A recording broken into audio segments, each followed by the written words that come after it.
Hola, anem a veure simulació de portes lògics, com a mínim de les tres primeres, AND, OR i NOT, amb interruptors i làmperes. Vale?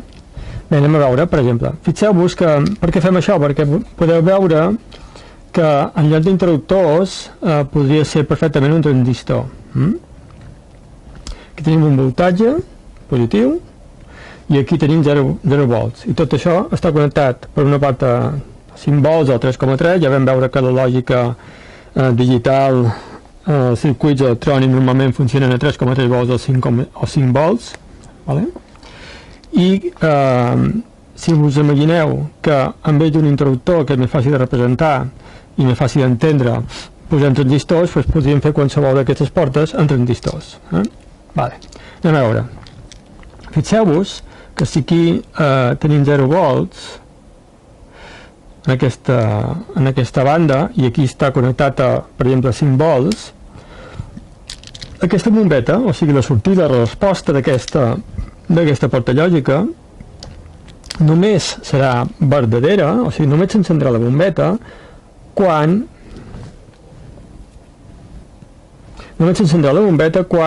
aquests dos interruptors estiguin connectats, vale? O sigui, deixin passar el corrent tots dos, només en aquest cas.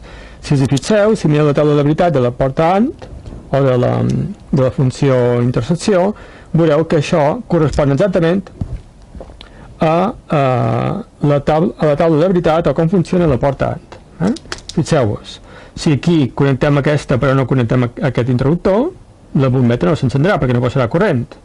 Només si connectem tots dos, la bombeta s'encendrà. És una porta AND. Una porta OR és aquella que basta que una de les entrades sigui 1 perquè la sortida sigui 1. Fixeu-vos, què és això? És un circuit amb dos interruptors en paral·lel. Vale? Fixeu-vos que passava amb un circuit en paral·lel que la intensitat del corrent té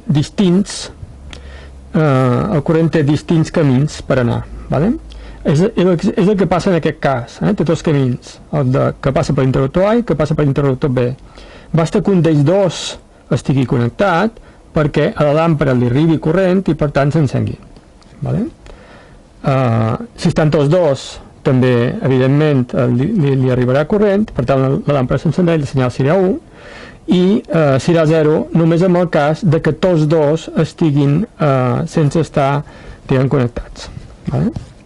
I anem a veure la porta NOT. La porta NOT és una porta que quan l'entrada és 1, la sortida, aquí no oblidem que això és la sortida, el valor de la làmpara, si la làmpara a la sortida li associem quan la làmpara està encesa li associem un 1, perdó, quan la làmpara està encesa li associem un 1 i quan la làmpara està apagada li associem un 0.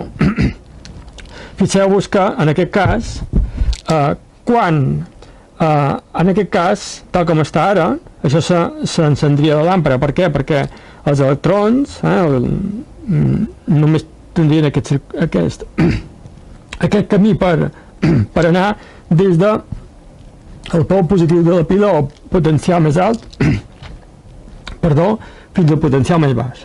Només tindrien més remei que passar per la làmpara. En canvi, si aquest interruptor el connectem així, això se converteix en un cable. Val? Un cable, sempre hem dit que pràcticament no té gens de resistència. De fet, els cables de coure s'usa coure, primer perquè n'hi ha bastant i després perquè és bastant barat, no? I a més perquè ell mateix consumeix, diguem, o posa molt poca resistència al pas del corrent.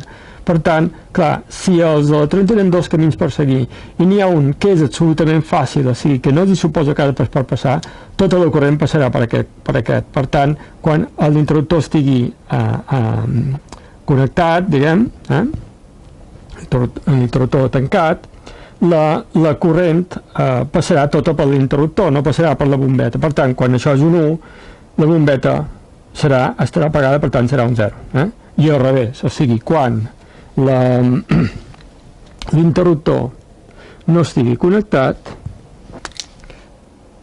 En aquest cas, o sigui, quan aquí a l'entrada hi ha un 0, l'interruptor no connectat, la bombeta s'encendrà. Per tant, fixeu-vos que la resposta és la negada de l'entrada. Si l'entrada és un 0, la resposta és un 1. Si l'entrada és un 1, o sigui que aquest interruptor està connectat, la resposta és un 0. Bueno, aquí tenim uns exemples de com fer-ho amb interruptors. No ho farem, però penseu que això,